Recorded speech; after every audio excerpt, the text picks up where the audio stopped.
સુરત શહેર પોલીસ એક્શનમાં આવી છે। કઠોદરા ગામે લિસ્ટેડ બુટલેગર અતુલ અને રાહુલના ઘરે ડિમોલિશનની કામગીરી હાથ ધરાઈ।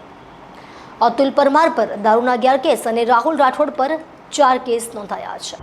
સુરત શહેરમાં ગુનાખોરી ડામવા માટે સઘન ઝુંબેશ ચલાવવામાં આવી રહી છે, જેમાં અસામાજિક તત્વો સામે કડક કાર્યવાહી કરવામાં આવી છે।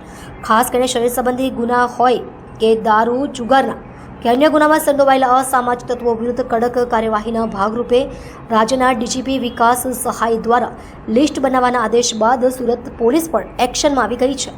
આજે વધુ સુરતના અલગ અલગ જગ્યા ઉપર ગુનેગાર ઉપર કાર્યવાહીના ભાગરૂપે ઘર પાસે ગેરકાયદેસર પાર્કિંગ અને શેડ ઊભા કરેલા હોય તેનું ડિમોલિશન હાથ ધરવામાં આવ્યું હતું। ત્યારે સુરતના લસકાણા પોલીસ સ્ટેશન વિસ્તારમાં આવેલા કઠોદરા ગામમાં રહેતા 2 બુટલેગરના ઘરે પોલીસ બંદોબસ્ત સાથે ડિમોલિશન કરવામાં આવ્યું હતું। પ્રાપ્ત માહિતી અનુસાર રાજ્યભરમાં ગુનેગારોને કાયદો વ્યવસ્થા બાબતે રાજ્ય પોલીસ વડા વિકાસ સહાય 100 કલાકના અલ્ટિમેટમના આધારે રાજ્યભરમાં ગુનેગાર ઉપર પોલીસે કડક કાર્યવાહી શરૂ કરવામાં આવી છે, જેના ભાગરૂપે બુટલેગર હોય કે માથાભારે હોય કે અન્ય ગેંગસ્ટર હોય, કોઈ પણ ગુનેગારને પોલીસે હવે તેઓને પોલીસનો પાવર બતાવવામાં આવી રહ્યો છે।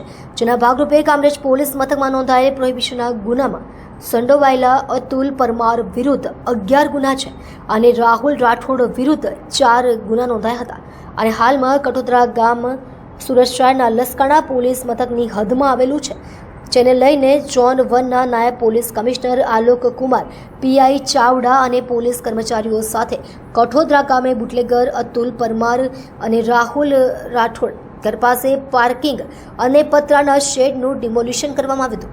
બંને બુટલેગર વિરુદ્ધ પોલીસે કાર્યવાહી હાથ ધરી હતી।